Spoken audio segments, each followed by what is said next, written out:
happy to have you to come to our In Conversations with Families with Dr. Mahesh Menon. I'll just tell you a little bit about Pathways before I finish introducing him. But Pathways, we offer support, education, advocacy, and information for family members and friends who have a loved one with a serious mental illness. So we offer free programs, peer support.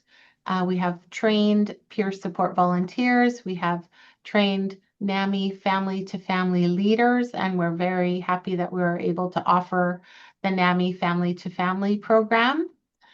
Coming up in the next months and even weeks, we have our ongoing support groups. So we have one coming up on Thursday online and Tuesday in person next week here in the North Shore. So if you or anyone you know wants to connect with other family members, you are welcome to do that. We have the NAMI Family to Family course coming up this summer. It will be the end of July and through August. And we're going to do a summer intensive. So it will be Tuesdays and Thursdays, 10 a.m. to 1 p.m. Here in our North Van office. So if you know somebody who wants to dig a little bit deeper into understanding serious mental illness and treatments and digging into how to communicate better with your loved one, we invite you to join that course. And we are looking for volunteers. So we have a couple of events coming up in North Van here at the shipyards on June 27th and July 1st. So big events that have music and food trucks and lots of things, and we get to have an outreach table. We always find that we have really great, compelling conversations with community members at those events, but having some extra volunteers is really helpful. So if you can join us, then we'd love that. And any of the events that we do, we're happy to do them and offer them at no cost.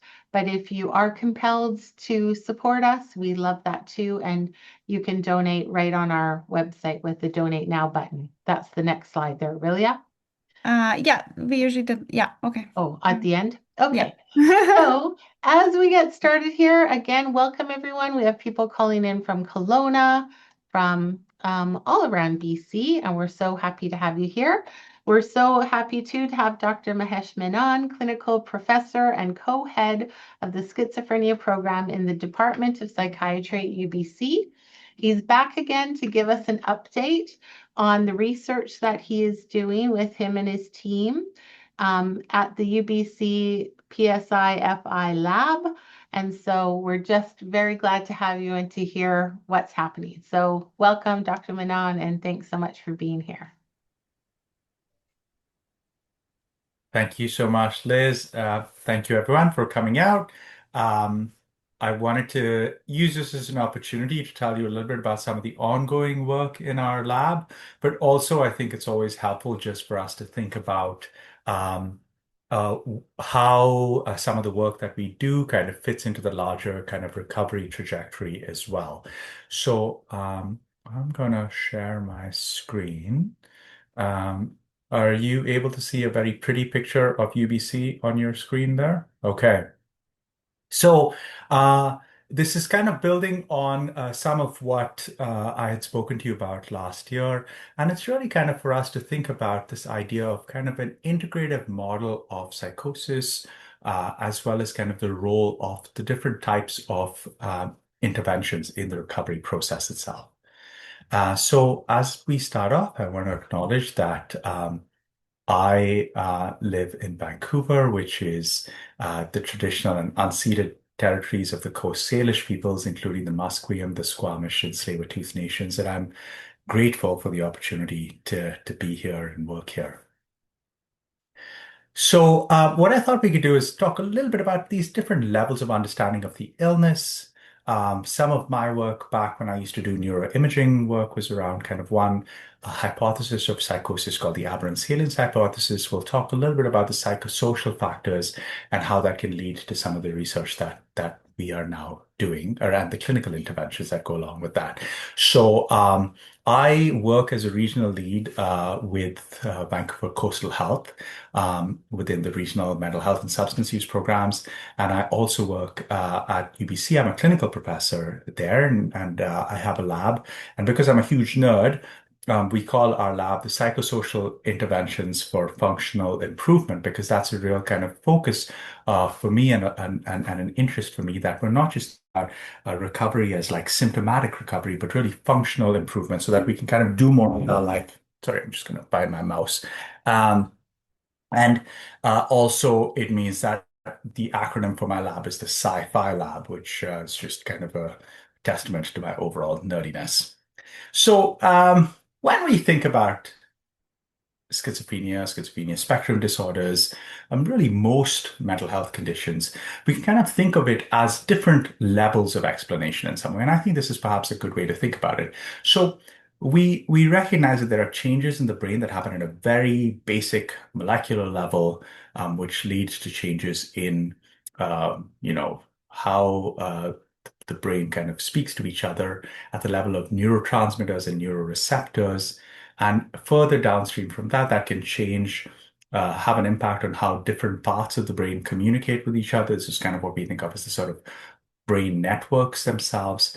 And those changes in the in functional brain connectivity can sometimes lead to changes in our thinking patterns with cognitive biases and so forth. And then those manifest in the symptoms that we might see for someone. And medications, play a very important role in the role of the neurotransmitters and the neuroreceptors. And we talked briefly about that. And then, of course, other levels of intervention there might be like the psychotherapies and the psychosocial interventions that we're thinking about get at those thinking patterns. And ultimately, we hope that all of these will reduce the intensity of the symptoms that our loved ones might be dealing with. But we recognize, so we call this kind of a stress vulnerability model or a diathesis stress model. And we may recognize that each of us might have some level of genetic or biological vulnerability to developing different types of uh, mental health conditions, as well as kind of uh, um, other kind of, strengths, weaknesses. It might all kind of come from our genetics in some way. But there are also along the way environmental and external stressors which can increase risk. There might be additional risks due to things like substance use, head injuries, etc. And so we can understand the onset and maintenance of these symptoms as being due to the interaction of these different factors. And understanding that in an integrated way is what we think of as our biopsychosocial model. And so I want to just talk very briefly about those three parts. Hopefully that'll kind of spur some interesting questions. I should also say at the outset, I know there was one question which had been directed to me, but I really need to sort of stress that uh, even though I sort of go by Dr. Menon, I am not a medical doctor. I'm not a psychiatrist. I'm a clinical psychologist. And so I don't prescribe medications. I don't really comment on the medication plans for folks as well. But our work, of course, goes hand in hand with some of the medication management that my colleagues in psychiatry would be doing. So when we think about the biological piece as well, one of the questions that was very much of interest to me when I was doing the kind of research on schizophrenia in my PhD and my postdoc was around like what happens in the brain that kind of leads to delusions. And that's kind of been a question that I've been quite interested in. And a lot of my research is around delusions and paranoia and how do we develop unusual beliefs about the world itself. And we know that a part of what is happening in the brain in psychosis is related to dopamine. And we know that most antipsychotic medication targets dopamine receptors. So what does dopamine do? It's a widely spread neurotransmitter. It's in many parts of the brain, and there are at least three big dopamine pathways. They all start from these kind of tiny nuclei in the middle of the brain. And there's one pathway that goes up towards the motor cortex. That's the one that's impacted in Parkinson's. There's another one which connects with the amygdala and the limbic system. And there's another one which goes into the frontal lobes. And Dopamine is in the neurons, and this is like if you imagine you zoomed right into one neuron itself, and the dopamine gets released into the synaptic space. So there's electrical activity that comes to the neuron, and then it stimulates the dopamine receptors. Dopamine is released into that gap between the neurons, which we call the synapse, and then it binds to receptors on the other side, which are called postsynaptic receptors. So this is a lot of kind of neuroanatomy and neurophysiology, which might not be of interest to you, but it's helpful to just know that like dopamine does a bunch of different things in the brain.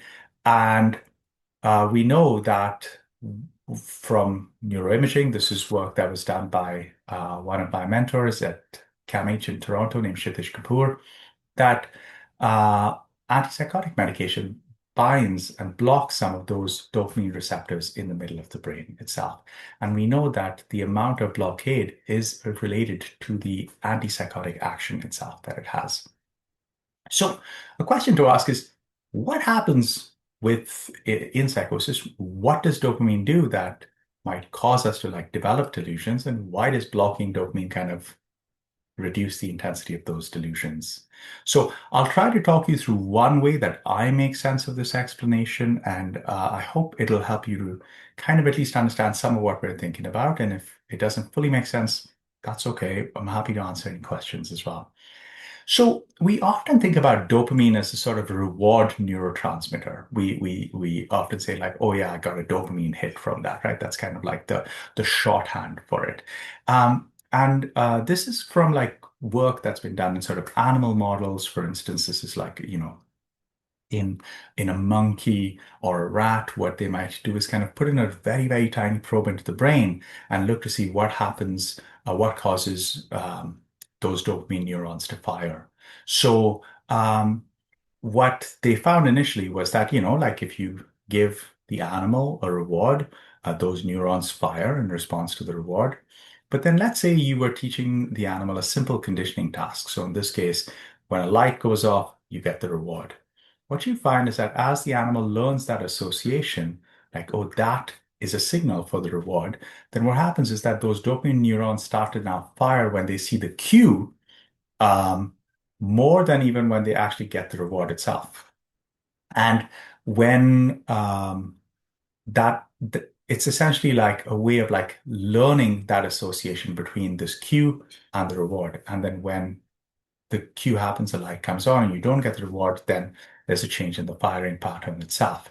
So we think that the dopamine neurons encode what we call the prediction error of rewarding outcomes. It's how we learn these kind of very implicit, simple conditioning types of things. And we know from human work as well that it's sort of quite similar to that. A number of studies have shown that that same part of the brain is active during reward stimuli and the anticipation of reward in the same way, as well as in the anticipation of negative stimuli. So this was some work that was done by my lab now many, many years ago in Toronto, and we showed that the activity in that part of the brain is modulated by dopamine as well. So it increases when there's increased dopamine and it kind of shuts down when there isn't any dopamine in there. And so taken together, we think that what dopamine is doing is it's basically saying this is important because it has a positive or a negative consequence, and that's the firing that's happening. So, in other words, it is sort of like the signal that something is important in the outside world, because they can have positive or negative consequences, or they might just be unexpected. And we call this, a fancy term for it is we call this the attribution of salience or motivational salience in some way. So, what we think happens in psychosis is that those neurons might be hyperactive and they might be firing even when there isn't anything particularly important that's going on. And when the person is experiencing that, they go, wait, this is important. This is about me. This is potentially positive or negative. And they're trying to make sense of why that is. And the explanation that they come up with becomes the unusual belief itself. And so this hypothesis is called the sort of aberrant salience hypothesis, and it's just sort of a way of connecting those dots of like what's happening in the brain at a very simple level all the way to the sort of belief piece itself. So, when we think about it, like something is changing in the brain, in adolescence perhaps, and there is this sort of excessive firing of the dopamine neurons, and how the person experiences that is they might say like, I feel like there's something weird that's happening in the world. And they might sometimes get preoccupied with trying to figure something out. And people have said things to me like, it feels like I'm in the matrix where there's something happening that I need to understand, or like the world has changed in some way and I'm trying to make sense of it. And the explanation that they come up with to make sense of what's weird in that world, what's changed, that is kind of what we would call the delusion itself. And sometimes there's a negative tone to that where they feel quite scared. And there's a sense of um, being under threat, and that's the paranoia. And so it's an explanation to make sense of that paranoia. And what the medication does is it sort of binds to those dopamine neurons and kind of turns down the volume on that, is it kind of pushes that into the background. And so then people don't feel as the sense of like, that there's something that's changed in the world. And hopefully over time, those ideas, they can challenge it a little bit more effectively, and that can help to disintegrate that. Some of that work with helping to challenge those beliefs is what therapy can do itself. I want to pause there and see, like, that was a lot of like biology and neuroscience. Did that kind of land? Does it make sense? Do people have questions, thoughts? I'll pause there before we jump into the next section. I should say that this is typically the kinds of stuff that I teach the medical residents as a way of making sense of it. So I realize that this might be a little too nerdy and it might not kind of feel relevant, but I thought it might be of interest to you as well. No, that's great. Very interesting. Does anyone have a question around that? You could raise your hand. I can stop sharing for a moment. There we Yeah. go. So we can see each other. Anyone has a question around that? Yeah. Oh, yes, Joseph. Yes, So- can you hear me? Yes. Yes, hi. Hi. Nice to meet you, doctor. And very valuable. I found this sounds extremely interesting, the salient.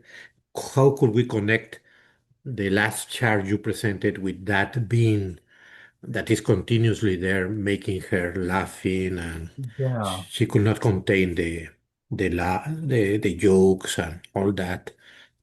So again, I think that this is sort of one way of making sense of people's explanations. Yes, I yes. should also say that, there are other, there is a lot of evidence to suggest that there are sort of other changes that can happen in the brain as well. And so this is perhaps like what we can think of as like this is one part of the story. This might not be kind of true for everyone. There might be other changes with like other brain systems like glutamate and GABA and serotonin. And we know that while this is sort of like, again, this oversimplified picture of like how things build up and how they resolve, for many, many people, it's not as easy or kind of straightforward as that. And people kind of continue to have some of those experiences that might persist, whether that's a persistent feeling of paranoia, or whether that might be a persistent feeling of like the voices that they might be dealing with, or as you described, sometimes what we call a sense of felt presence, like it feels like there is someone kind of nearby. Um, so we do think that there are kind of other changes that can happen in the brain that could be kind of with like how different parts of the brain connect with each other. There could be kind of other neurotransmitter systems as well.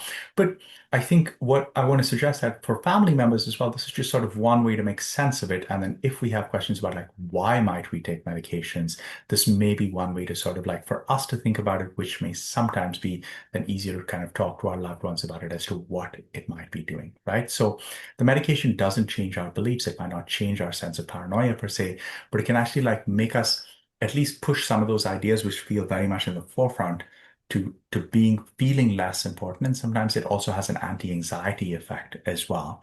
And so those things just feel a little bit less threatening. People are able to go out into the world and they realize like, oh, okay, this bad thing that I was worrying about didn't happen. And that allows them to start to feel safer as well. And then that positive reinforcement can also be something that can happen. So I realize I'm just sort of like answering a part of it. I couldn't tell you exactly why those things happen or why it doesn't resolve, besides to say that, I think that this is an oversimplified model of what's happening in the brain. There's much, much more complexity than just this. Fair enough. What we do is a lot of mindfulness, like try to for her to be present. Yeah. That's like an antidote, right? Somehow. Yeah, for sure. Yeah. And certainly I think like the ways to engage with what's happening in the sort of shared reality, ways to be present with the people that are around us, ways to feel more engaged with the world are ultimately kind of the things that we're all looking to do. So I'll talk a little bit more about sort of some of the other ways that we can kind of get at that as well. So in our sort of like things that we do. Thank you very much. Um, okay. So coming back to sharing. Okay. So this is a model. I don't think of this as an exhaustive model or a complete model because there are many pieces besides just the sort of biological things. And even within the biology, there are other people who have slightly different models of the illness itself and how we make sense of it. And then when we kind of think about it at a different sort of level, kind of at the sort of, we were saying like those brain changes that are happening kind of cause just changes in brain connectivity, which in turn cause changes in thinking processes. At the sort of psychological level, we also know that there are a number of changes that happen. So we can think as well about what's happening kind of at the psychological level. And we know that there are some cognitive biases that are associated with delusions. Some of you who saw my previous talk, we talk a bunch about this. So I was interested as well in like kind of understanding what are some of these cognitive biases. And so, when we think about biases associated with delusions, we're often thinking like, how do people kind of arrive at these delusions? How do they develop some beliefs and why don't they change their mind in the face of new evidence? And we and others have done some research looking at this. So when we were looking at this question of how do we arrive at decisions or develop beliefs, one oversimplified, again, framework for it is we looked at how people, how much information people use when they are making a decision in conditions of uncertainty. And that's actually kind of a tricky thing to do because obviously in real life, we can't see how much information people use to make a decision. So we use a sort of an artificial kind of reasoning task, and these are called probabilistic reasoning tasks. So this is one of the things that I've done in my PhD, which is like we can look at, we say we're going to play a very simple game, and we're going to look at I'm going to show you these two jars with beads in them. And so in this case, let's say they're like black and white beads. The jar on the left has 80 white beads and 20 black beads. And the jar on the right has 80 black beads and 20 white beads. I'm going to hide them behind a screen. I'm going to put a lid on one of them. And I'm going to show you the beads one at a time from one of the jars. And I want you to tell me which jar do you think I'm taking the beads out of? So what this allows us to do is it allows us to actually quantify the amount of information that someone is using to make a decision. And we can also look at how much people are changing their tendency to like gather more information in conditions of more uncertainty. So obviously if it was like 90-10, we can, if I showed you like white, you might say, oh, it's probably the mostly white because it's a 90-10 split. If it was 60-40, there's a lot more uncertainty. So we think we'd want to wait for more information. But what a lot of research that's used this task and similar tasks has found is that people who are prone to delusions and paranoia tend to use less information to make a decision, even in conditions of uncertainty. And so about 40% of folks who have paranoia might make a judgment within one or two beats. They're like, I know which jar you're taking it out of. And they have a high level of certainty in that explanation. And we call this a jumping to conclusions thinking style. And we think that, this, if you have it, it actually is something that we need to address in order to sort of improve treatment as well. And when we look at what happens when people are given explanations that, show that, oh, your belief may not be correct. All of us actually struggle to change our beliefs. All of us like to think that we're correct, and none of us wants to be wrong. And the more strongly we hold the belief, the harder it is to let go of that belief. That's just kind of normal human thinking. But we were also interested in how people integrate confirmatory evidence and disconfirmatory evidence. So with my colleague Todd Woodward, whom I run my lab with, we had developed a version of a task where we would tell people, okay, I'm going to show you a story. I'm going to play that story backwards. So you'll see what happened at the end of the story, then you'll see what happened just before, and then you'll see what happened just before that.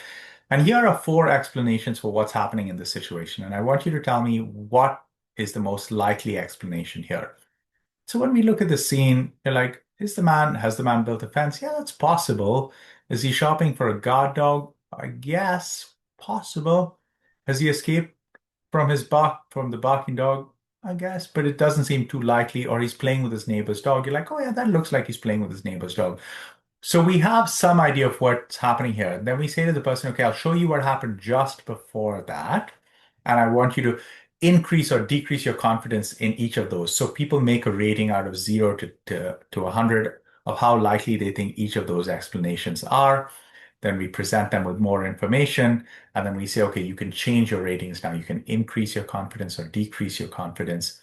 So when you see now more information like, oh, wait, is he doesn't look like he's just built a fence. Maybe he's just escaped from the dog, or maybe he's playing with his neighbor's dog. And then you see what happened just before that, and you're like, oh, it's clear that he had escaped from the barking dog. So what this allows us to do is it allows us to look at when you get explanations that fit with your belief, how much do you increase your confidence rating? And when you get information that disconfirms your initial belief, how much do you reduce your confidence? So in fancy terms, we're saying like, are you able to effectively integrate disconfirmatory evidence and kind of change your belief when you're presented with the disconfirmatory evidence? So if at first when I looked at that picture, I thought, oh, I think that guy's just playing with his neighbor's dog, then maybe as I see some more information, I might realize, oh, it wasn't that he was playing with his dog, but he escaped from that dog. So again, what we see is when we compare people who have current delusions to people with schizophrenia who don't have delusions and folks with bipolar disorder and non-psychiatric controls, we find that all of them reduce their beliefs, but the people with prominent delusions don't reduce their beliefs when presented with disconfirmatory evidence. So we call this a bias against disconfirmatory evidence. And we think that this is one of the factors that leads to the maintenance of delusions.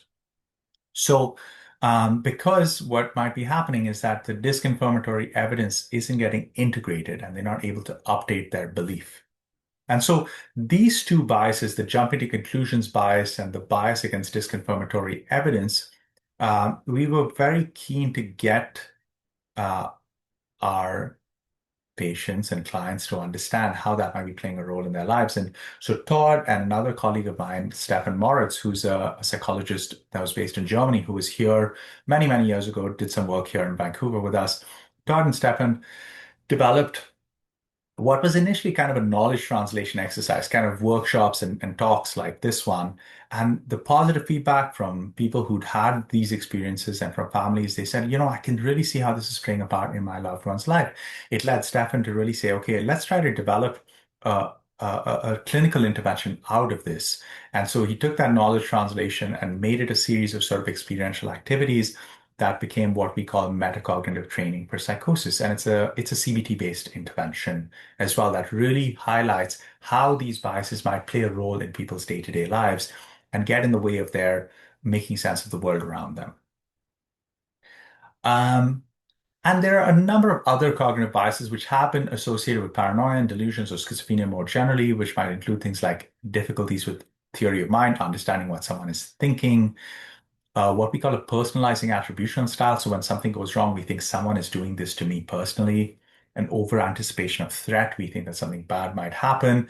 And sometimes, other life experiences like trauma that someone might be dealing with, which can have an effect on how they make sense of the world around them.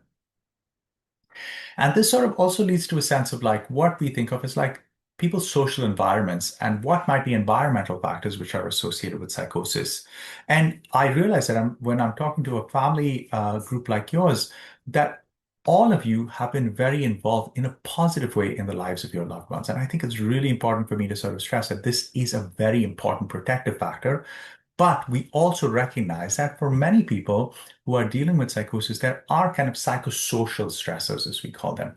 So, for instance, we know that psychosis rates are elevated in some immigrant populations, as well as marginalized populations. Those might be people who have dealt with discrimination, marginalization, or trauma, like in refugees that have come.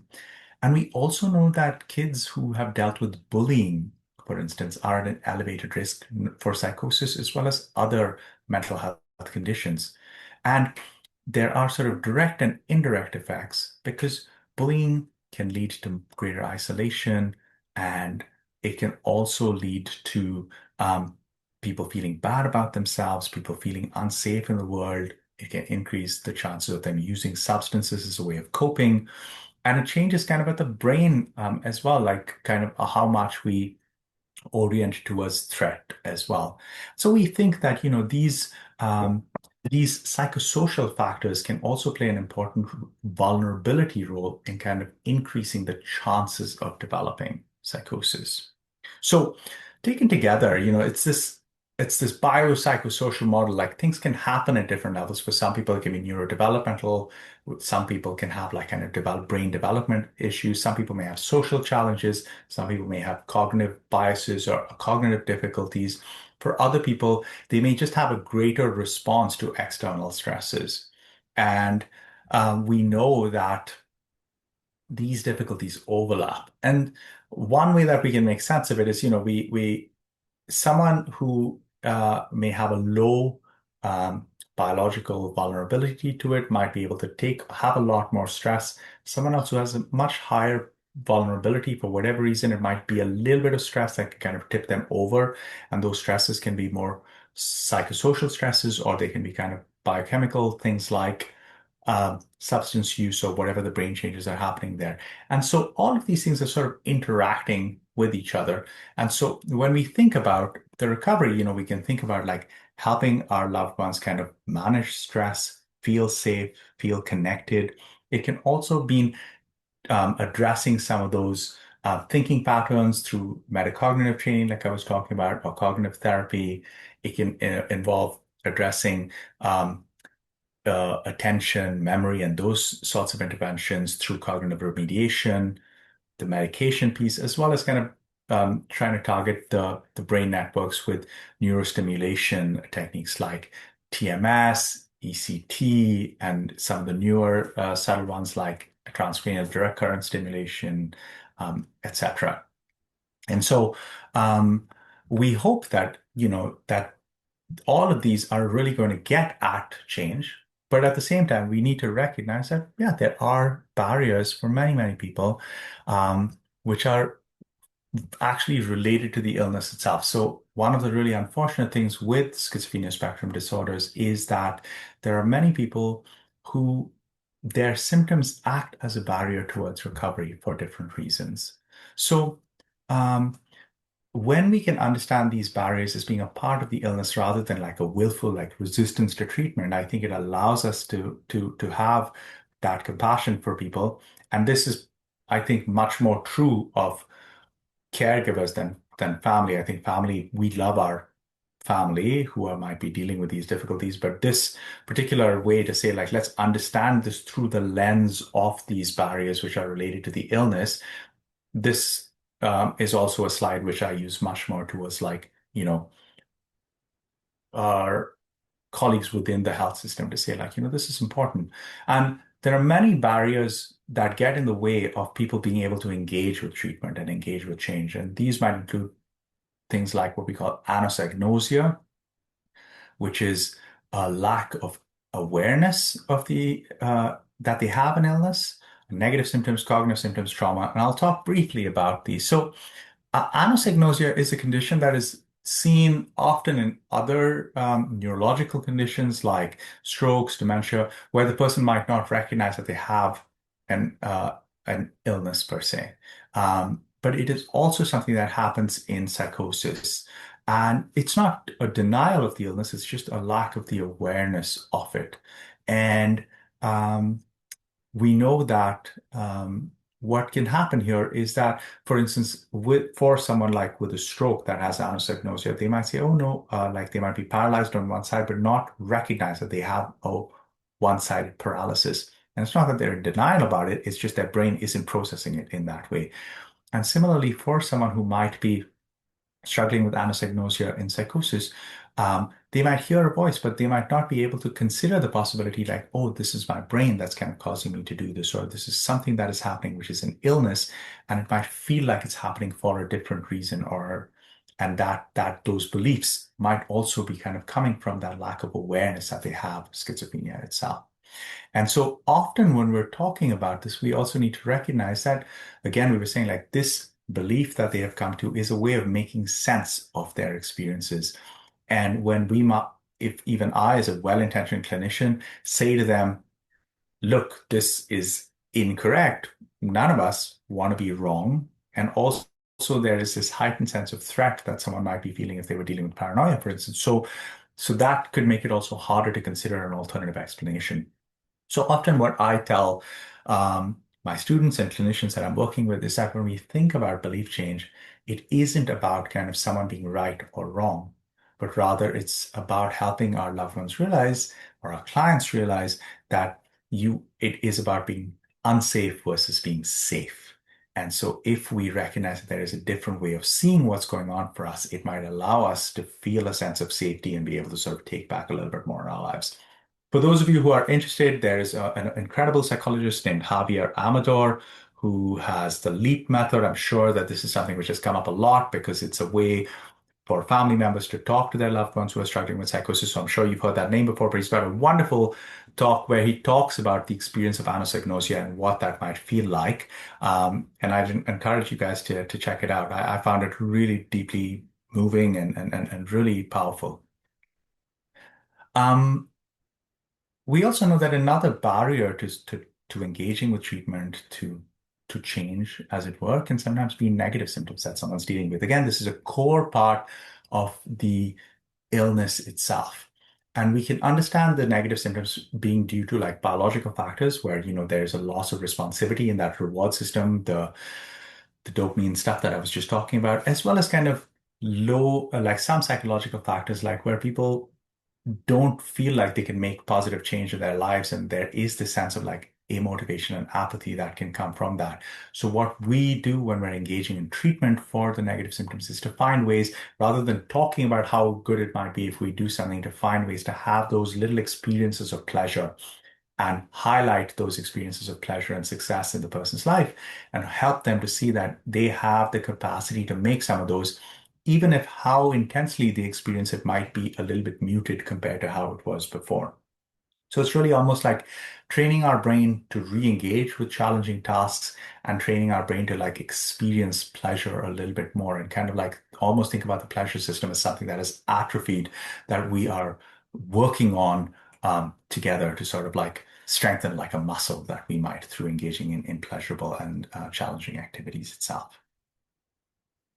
And we know that when we think about like that amotivation and apathy, that when we think about ways to engage people with motivation, again, this is a slide that's more towards clinicians than families, but we know that the more therapists confront clients, the more resistance that comes up from them, right? And then people kind of get entrenched and like butt heads about that. And so the research from motivational interviewing and so on says that like motivation is not a trait that resides within the client. It's a result of this interpersonal process. And we need to recognize that there might be a time when some interventions are more effective, and there might be things that we can do to sort of bridge people over to that. But it might not always be the right time to sort of engage with something. We're almost like needing to do some of that work beforehand. And I think this can be really hard, I think. And I imagine for families who are dealing with a loved one who are like, I want them to get help now, and they might not be interested or able to engage at that point in time. We think, okay, we got to plant the seeds to get to a stage where it might be the right time for it. We also know that there might be other reasons why people struggle to engage with the mental health system, including things like trauma. And trauma is, it's tricky because in psychosis, we know that many people who experience psychosis have experienced trauma of different sorts. That could be bullying, that could be sort of other challenges, that could be sometimes like physical assaults and things like that. But also we know that for many people, how we go through the process of hospitalization, as important as it is, can itself sometimes be traumatic. And many, many people kind of report that. And we know that we need to sort of acknowledge how difficult that is. And I say that with humility as someone that works within the hospital system, that these things are so important for recovery, but we have to try to find a way to sort of do it as collaboratively as we can to avoid some of the secondary trauma that can come from it, right? Like when someone is sort of brought in by a police car, when they're handcuffed, when they're in restraints, all of those things can be things that are difficult for people. And so we really need to think about how we can then navigate that. And for us within that system, kind of keep the trust with it. And I think this is also a place, of course, where like, the families recognizing both those pieces can be true, that how difficult it can be for a loved one, and also how important it can be, even though it can have been a difficult experience sometimes, is a difficult position for you to be in, but it's also helpful to be able to see both those components there. So as a bit of a downer, but I want to sort of come back to this idea that wellness and recovery, I think, are possible for most all of our people to varying degrees, and that involves integrating those biological, environmental, and psychological approaches. And we can address recovery at two levels. Sometimes it might be addressing the symptoms and the underlying causes, but sometimes it might also be to say, like, how can we create a meaningful life, even if we continue to struggle with some symptoms? How can we have a life that we like for ourselves, even if we have voices? And how might we be able to sort of prevent relapse or prevent the exacerbation of some of the symptoms that we might be dealing with? So we know that one part of that does involve medication adherence and managing side effects. It might involve psychotherapy, which can help to reduce the symptoms, can address the trauma, can improve self-esteem, and approaches like cognitive remediation, which is very important towards the functional recovery. And I've spoken less about it now because I did talk more about it the last time around. And the goal ultimately is sort of like improving role functioning and social functioning. So also like besides the work that we might be doing, connecting with vocational rehab, strengthening our social connections and so forth. Oops, did I just go back and yeah. And we know that improving the quality of life through that improvement of social functioning can involve many different types of interventions as well, besides the therapies that we've been talking about, like social skills training and vocational skills training. But we have a few things that we're running right now, clinically and in research, that I want to talk about, which kind of get at these pieces. So in terms of like the therapies which get at the thinking patterns, the most well-established one is called cognitive behavior therapy, or CBT. We also have one called metacognitive training, and these get at the symptoms, the delusions, the hallucinations, the negative symptoms, and it's pretty kind of addressing those. And then on the other hand, there's cognitive remediation, which is getting at basic cognition. So things like attention, memory, planning, inhibition, social awareness, and so on. So we have studies which are trying to get at both all of these. And so I'll talk a little bit about two treatment trials and one neuroimaging trial that we're running right now. So one of the studies that we're doing is looking at whether combining cognitive behavior therapy and cognitive remediation helps to enhance outcomes over each of those offered by itself. And then there's another one, which is a specialized intervention for auditory hallucinations, and then one which is looking at memory. So what we call within our lab, we call it the Orbit trial. It's a multi-site trial. We're doing it with colleagues at the University of Toronto and Queen's University, and us.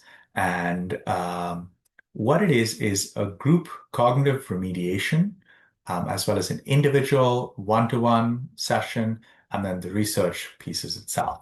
And the objective is to look at, these are both interventions which have been shown to be effective for treating people with schizophrenia spectrum disorders, to improve symptoms, to improve cognition, ultimately to improve functioning.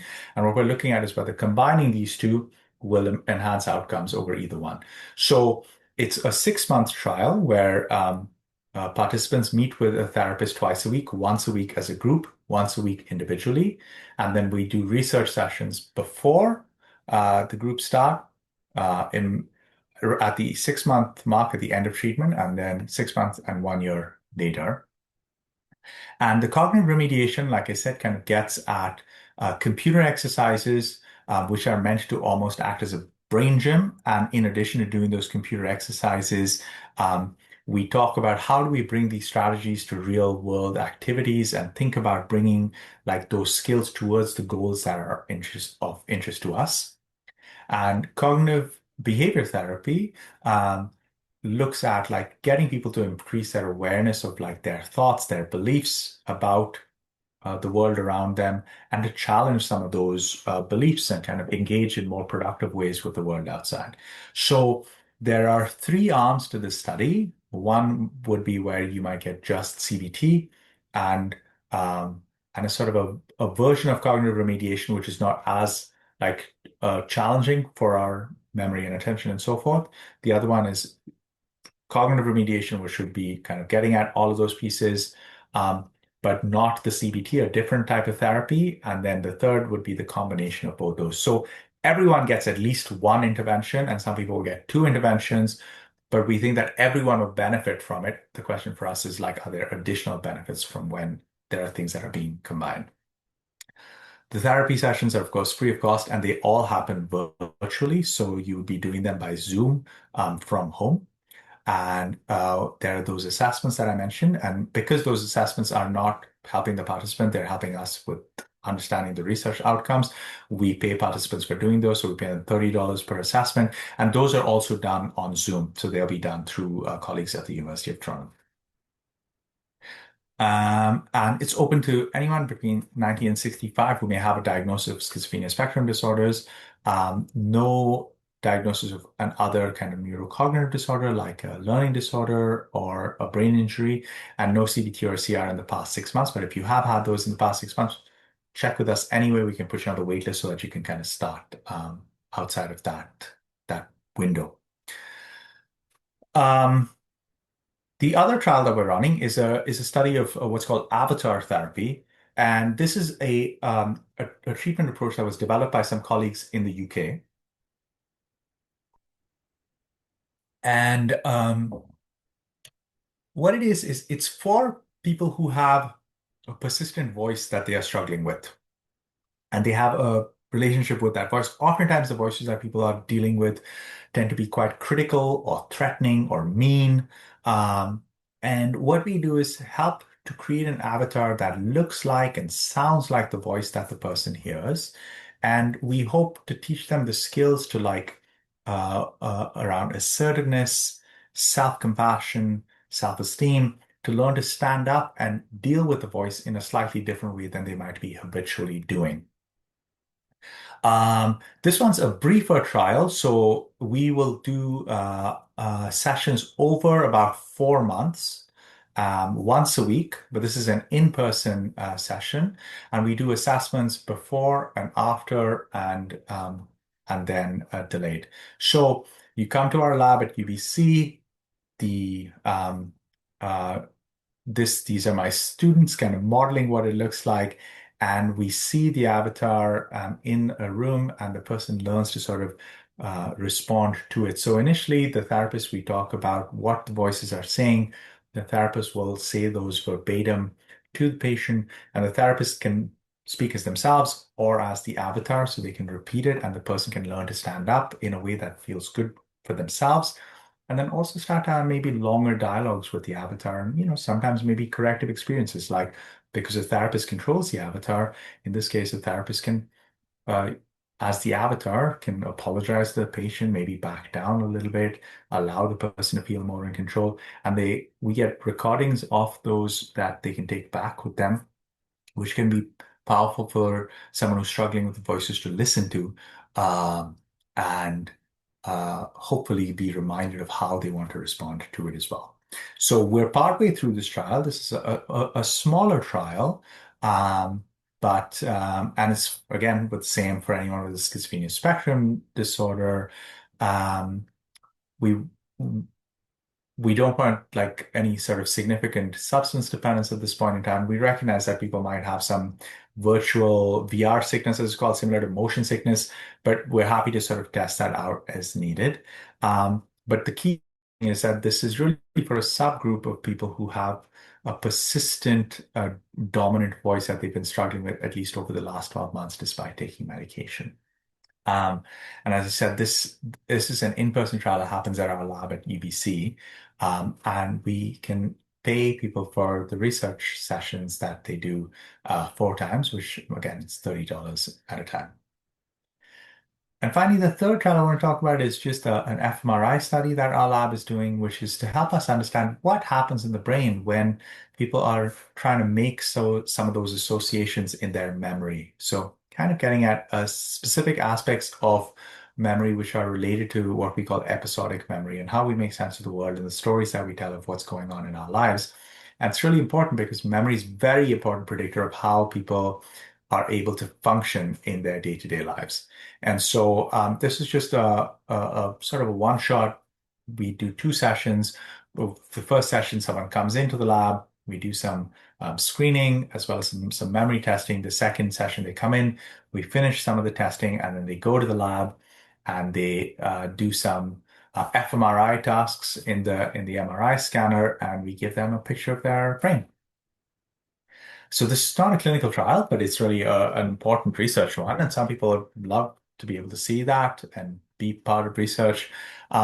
We should also note that these are not diagnostic MRIs; these are not clinical MRIs. We only let people know if there's any abnormality. These are not reviewed by a radiologist, but it is interesting for people who might be interested in being part of research itself. So if you have questions or if you have people who might be interested in being part of it, my lab, like I said, is like the sci-fi lab. It's spelled PSI-FI lab at UBC. Todd's lab, we kind of run our labs together. It's called the Brain Dynamics Lab. So it's brain.dynamics at UBC. If you just Google us on the UBC Department of Psychiatry website, you'll see links to our labs and the studies as well. And that's it. I want to thank you for your attention, and I'm happy to take any questions. Wrapped up in just under my 1 hour time limit. Well done. Thank you so much. So, do we have any questions from people? You can put up your hand or unmute. Oh, yeah. So Roseanne, and then we'll go to Susan. Okay. One very quick question. The Avatar, do you have a lab that's running for OCD people as well? We do not have it running for OCD at the moment. It's really just for auditory hallucinations. But I should say, oh yeah, that again, everyone in the study will get the treatment. It's just a waitlist control, so you either will get it right away or after 4 months. That's the only sort of catch. Okay. But this certainly there are people who've been looking at how we might be able to apply an intervention like this for OCD by kind of like almost creating an avatar of the person's sort of inner compulsions or obsessive thoughts. But this one's really just targeted for persistent voices. Yeah, well, persistent voices. Okay, for schizophrenia. Got it. Yeah. I think I wasn't sure what this program is about, but I do have a question. Are you aware of any people with schizophrenia are often using substances to manage their symptoms. So it's really hard to get into cognitive training and CBT, as you can well imagine, because they would just prefer the simpler method of using pod or some other substance. And harm reduction is a very, very difficult thing to do because we have persistent brains. And so are you aware if there is any drug? I've read research about gabapentin being useful in helping to curb some of those urges. Yeah. Can you give me some feedback on that? So again, I was, as I said, like, because I'm a psychologist, I tend not to be involved with the prescription components at all. I know that people have used gabapentin as well as other medications to try to reduce cravings. Gabapentin, I think, because it's sort of GABAergic, is used sometimes for the treatment of alcohol and for cannabis sometimes. There are also sort of specialized drugs for others like stimulants and opiates in particular, mostly for the opiates. But Right. but that's I that's a little bit outside of what I typically do. Great. Okay. Thanks for your help there. Yeah, but I think a lot of what we're thinking about as well is we want to take a very pragmatic perspective, um, where we recognize that, people might, be using a bit of whatever, like if someone's smoking weed, if they do want to be in the studies, we just want to make sure that the magnitude of substance use isn't getting in the way of them being able to kind of do the things that they do. And we also know in very practical terms that if they're using quite heavily, it does have an effect on memory. And so they're not able to remember some of what we'd like them to remember, which is, it's sort of a bit of a catch-22. But our hope is that if we can kind of engage people in treatment, at least as sort of a reason for sobriety as well, which I think is really important sometimes also. And so how long are you opening the study for? If somebody's not ready today, but they might be ready in a month or 6 weeks, I don't know. Yeah. I mean, so for the Orbit trial, that's because it's a longer intervention. We hope to start cohorts about every 3 months, and we'll randomize people at that point. And we are going to be running the study. So they're in treatment for 6 months there, and we hope to run the trial for at least another 2 years. So we will be having multiple cohorts that'll be happening. So be happy to sort of come back. But, if there are people who are in that stage who may be interested but want to know more, we could certainly kind of talk to them, show them a little bit of what it might look like and so on. And then if you feel like it might be a while before, certainly kind of reach out to us when you feel like your loved one might be in a place to start. Great. That's very helpful. Thank you. Sure thing. Susan. Thank you. I briefly first just want to say that we're really lucky because my daughter was able to be part of a 6-month-long study. And being in this study program has been one of the best things that's ever happened for her in the 25 years she's lived with schizophrenia. So when we're thinking about things we can do that can help our children when there's not very many things out there, really, being part of a research study can make a big difference.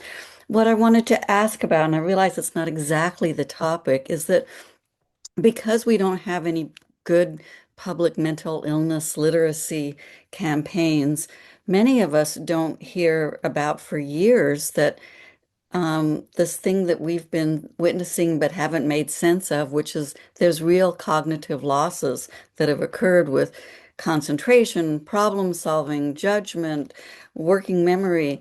And it made a real difference once we learned about them. And then maybe we've been lucky to even hear that there's things out there that are compensation strategies. But in general, the mental health systems, and this isn't just in British Columbia, it's, as far as I can see, it's other parts of Canada as well, don't really help us find ways for our family member to learn about these. So they're experiencing these cognitive losses, and nobody is explaining them to the person or giving them any compensation. So just because you're around this academic world, Dr. Menon, are there any suggestions you can give us about how we can improve the system's ability to respond to this need for our family member and us often? I mean, I hope that, I think that these are also changes which are happening gradually, but my hope is that the tide is turning, right, towards understanding it. So it's been relatively recently, and I think in no small part thanks to advocacy by people like you that we have started to have cognition be one of the sort of treatment goals in schizophrenia and schizophrenia spectrum disorders and mental health disorders more broadly. And that's led to, over the last 4 years now, the development of the cognitive remediation training advanced practice, which I lead. And we are the first province in Canada to have this wide rollout of cognitive remediation and related interventions like metacognitive training into routine clinical care. So we can always do more, but I think, it's also important to acknowledge that I think this itself has been uh, an important change in the sort of treatment uh, pathways for schizophrenia. So now the ministry just gave us annualized funding a few months ago. So cognitive remediation is now going to be a core part of the recovery options for people with schizophrenia spectrum disorders. We offer groups in all the health authorities. We have groups which are running in Vancouver, which will be some will be in person, some will be virtual. So we hope to kind of keep that going.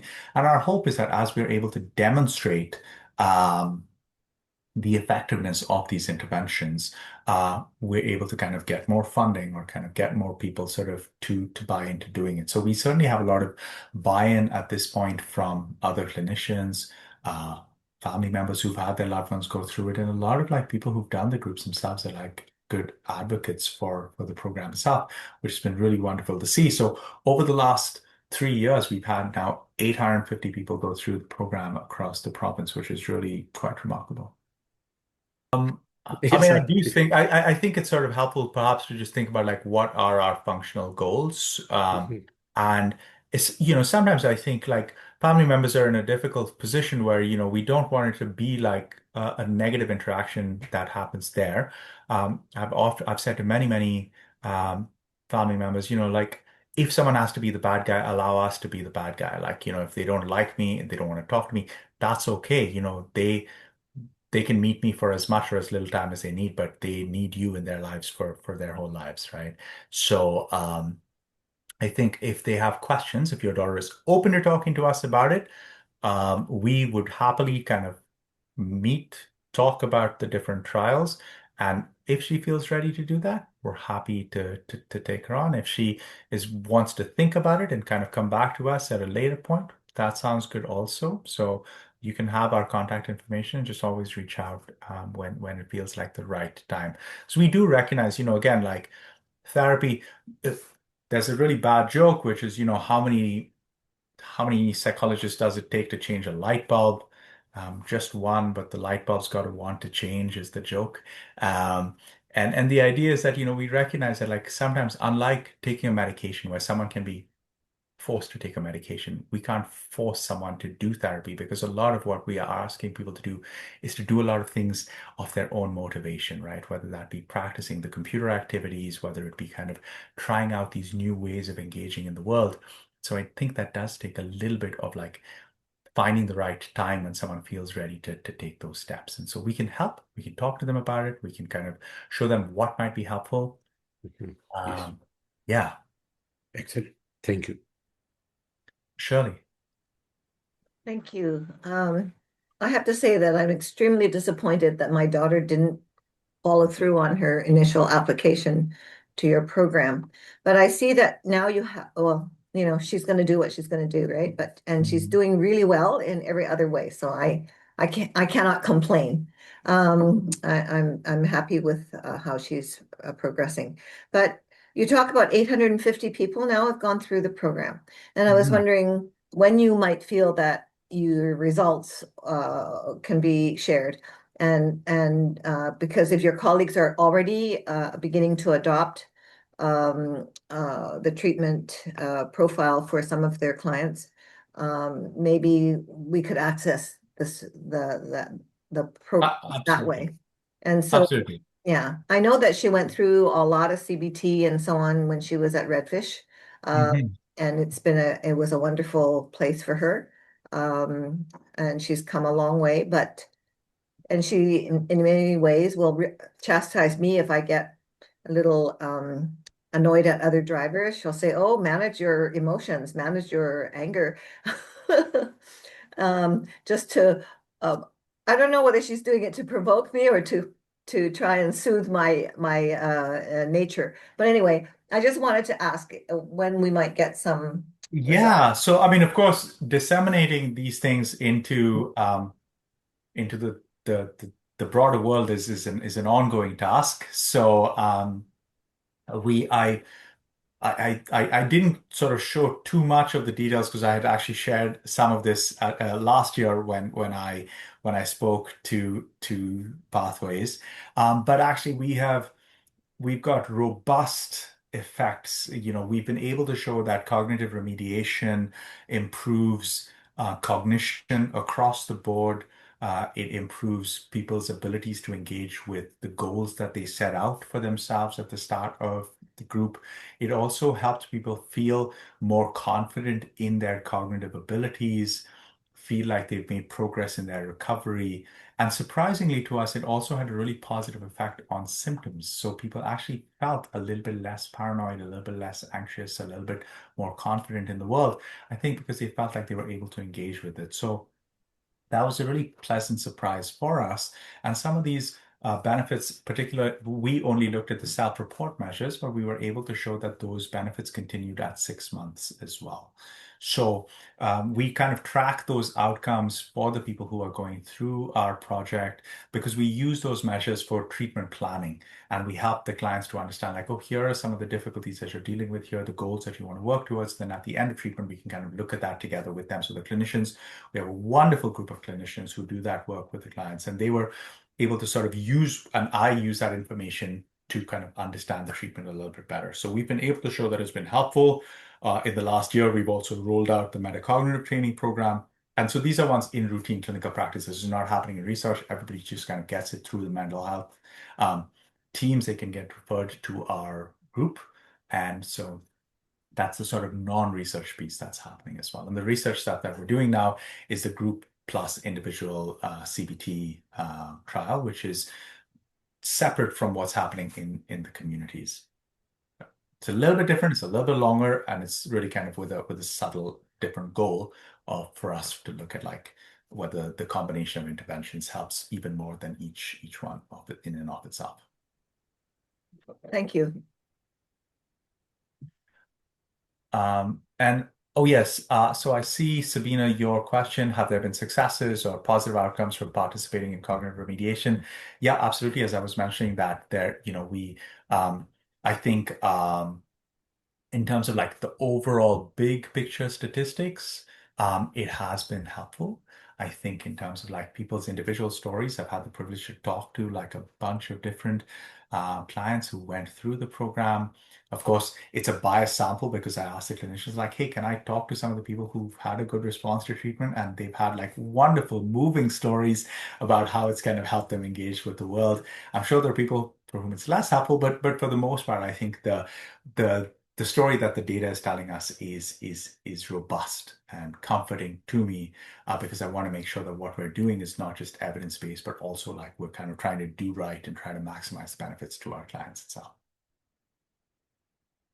So all of these interventions that we're doing now are ones that I personally feel comfortable. And if I had a loved one who was dealing with the same issues, I would be happy to have them kind of be in it. I was actually wondering with what you were saying about bullying, if there's any correlation with the persistent voice that's negative in people's life. Yes. So there have been some really kind of interesting studies which have looked at the effects of bullying and how that is associated with voices, and actually have found a strong association between the experience of bullying and voice content. Because, one of the things that we know is that actually hearing voices is quite a common part of the human experience. So if I asked all of you as a group, have you ever thought you heard your name called and then you turn around and there was, no one had called your name, or you're in a room and you think you hear, your name or a sound, and then there's nothing that's happening there. Most of us, like, 80% of us would say, oh yeah, that's happened to me at least once in my life. When we do population surveys, and these data are, back from the days when someone could call you on your landline and most people would pick up the phone and kind of talk to a total stranger, which nobody does these days. But back in those days when you could do phone surveys, there were some really interesting surveys that were done in the US, in the Netherlands, in the UK, where they asked people about experiences like, have you hear voices? What's that like for you? And the different surveys found numbers between 5 and 15% of the population said, yeah, they some regularity hear voices. Many of us can hear voices under conditions of stress or when we're sleep deprived. But let's even say it's a low end estimate, it's 5%. And 1/2 to 1% of the population has a clinical diagnosis of like psychosis with auditory hallucinations. That means for every one person I see in a clinic who's having auditory hallucinations, there are between 5 and 10 people who have similar experiences but are not seen. And one of the big differences we know is the content of the hallucination itself. Most people who are not seen in the clinic, their their voices are not distressing. They recognize, oh yeah, that's just my thought. I sometimes hear my thoughts spoken out loud. Or they might say, that's my guardian angel, that's my dead grandmother. They kind of give me positive advice, or they just kind of talk to me when I'm lonely. Whereas if you've dealt with bullying when you were growing up, one, you think that people who I don't know can hurt me, or you feel really bad about yourself. You think I don't fit in, people don't like me, people um, will not want me around. And so it kind of changes our beliefs about ourselves and our place in the world and how we engage with people. And mirroring that, the content of the hallucinations tends to be demeaning and threatening. And what we are doing with Avatar is trying to fix and change some of those negative experiences so people learn to like recognize. Some people will say, oh yeah, I can see how this is very similar to the bullies that I dealt with when I was growing up. And maybe for other people, they just learn to say like, hey, you know what? It's kind of rude. I don't want you to talk to me like that. And that's enough, right? So it can be different levels of change that we will get with our clients, but hopefully it's all sort of in a way that is kind of ultimately helpful to them. Interesting. Thank you. Any other questions? We have a question in the chat I could read out. How do we find therapists that are doing metacognition training in the community in Vancouver? Yes. So again, we have our as part of the trial, we have CBT, but as part of our cognitive remediation project, we also offer MCT through it in the community. So if depending on like where you live, if you are in Fraser Health, we have groups running there. If you're in Vancouver, we have groups running here. If you're on the North Shore, we have groups running. It's the address that you can reach out to is our main email address. It's I can put that in the chat. It's crtap@vch.ca.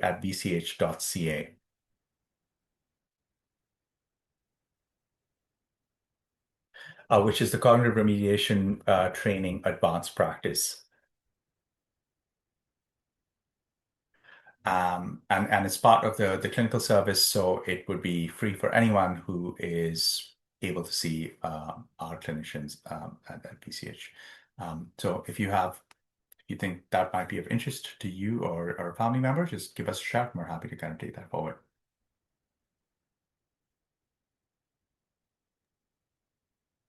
Great. And there's another question in the chat. Any studies you know that are working with people dealing with BPI, so borderline personality, or bipolar 1, and schizophrenia? So yes, there are a number of studies that, so certainly our projects, so the cognitive remediation training, the metacognitive training, which are being run in the community that I lead, that is open to anyone with any mental health diagnosis. And we're kind of like welcoming people when they feel ready to engage with it. Our own research trials are open to people. So if you are in that sort of like, is this bipolar 1 with psychosis or schizoaffective disorder, you might still be able to participate in our research studies as well, because I think it's open to the sort of schizophrenia spectrum disorder itself. There is also the Mood Disorder Center at UBC, which is there. My colleagues, Dr. Lakshmi Yatham is considered a world expert in bipolar disorder. And so his group runs a number of trials, medication-related trials, as well as trials of psychosocial interventions for bipolar disorder. So Great.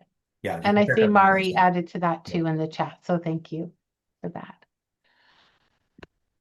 Okay, any other questions?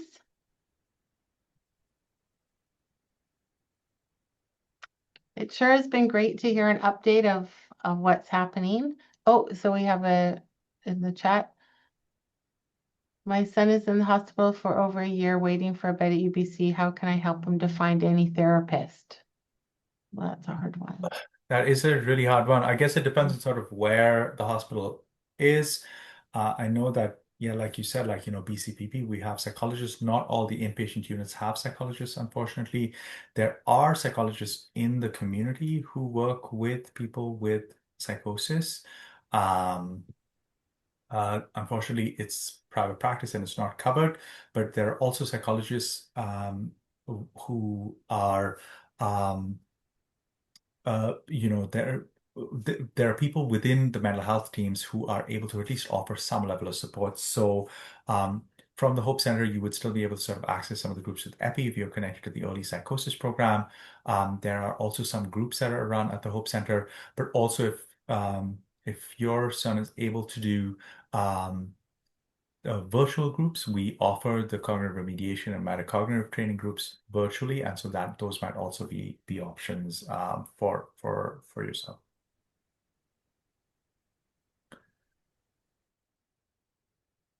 I am not doing any trials with Cobenfy or any of the medications. My work is very much around like improving psychosocial interventions with function, but I'm sure that's going to come up soon. Unfortunately, I'm not the person that has the answer there. What are the social interventions? I'm not sure. Like, well, even within cognitive remediation, we do kind of some work around social cognition, but our hope ultimately is around improving daily life functioning, which would also involve kind of, trying to get people to socialize more and so on. And then the name of the doctor, I can put that into the chat here as a reply. It is.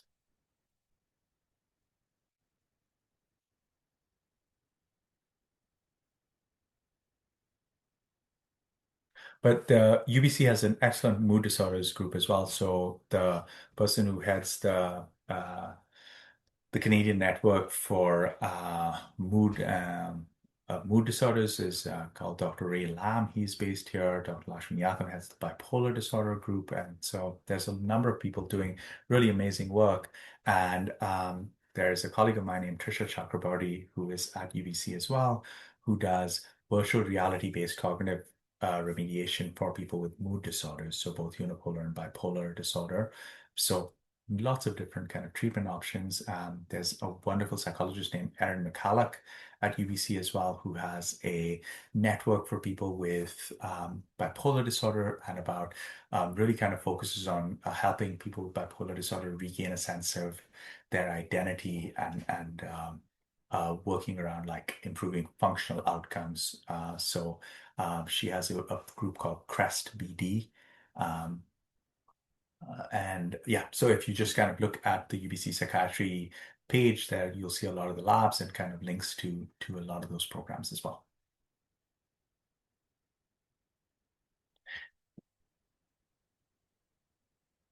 Put that in.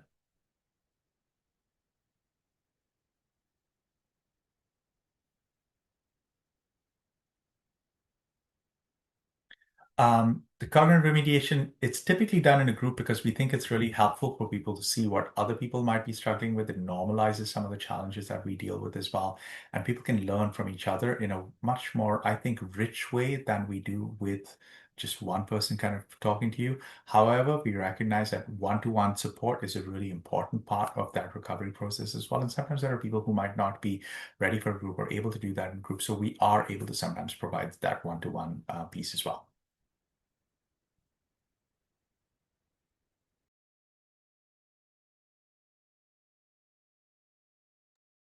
Great. And the comment that your work gives great hope. Yeah, that's nice. And so the question, I wonder why the hospital's caseworkers don't connect patients with the mood disorder clinic. Can be a challenge for families and individuals discovering what help is available.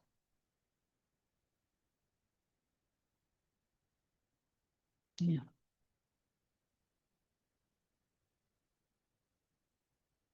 Yes, I mean, I think like, the way that the mood disorders clinic is set up is there is a mood disorders consult service, which is for people who are not connected to a psychiatrist, but only connected to a GP.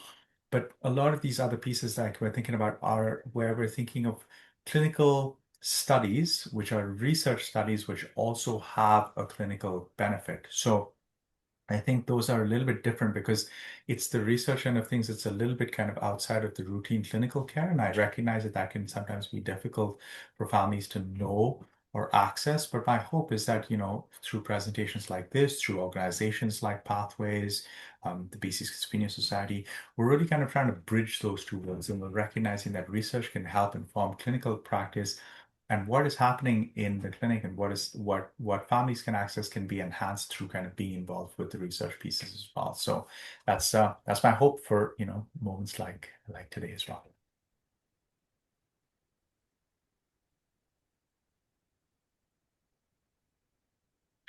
Great. Wonderful. Well, thank you so much for staying out late, chatting with me. I appreciate it. Thank you for your time, Dr. Menon. We appreciate that so much. And Sage and Mari, thanks for adding your comments to the chat as well. And thank you, each of you, for coming out tonight. I hope it was helpful and that you learned something and you'll take that away. And we look forward to having you join us at our next lecture, which will probably be in the fall. And if you have questions, please do reach out. Our lab email, as I said, is on the website. My webpage is at the UBC Psychiatry as well. So I'm sure you can kind of find us and reach out, and we're happy to follow up with any of your questions as well. That's great. And with this ongoing research, we'll love to hear back from you again in the future. So it would be my thank you so pleasure. much. Great. Thanks. Okay, thank you so much. And I think, will we have a survey at the end here, Aurelia? So just when we close down, a survey will pop up. If you can fill out the survey, that'd be great.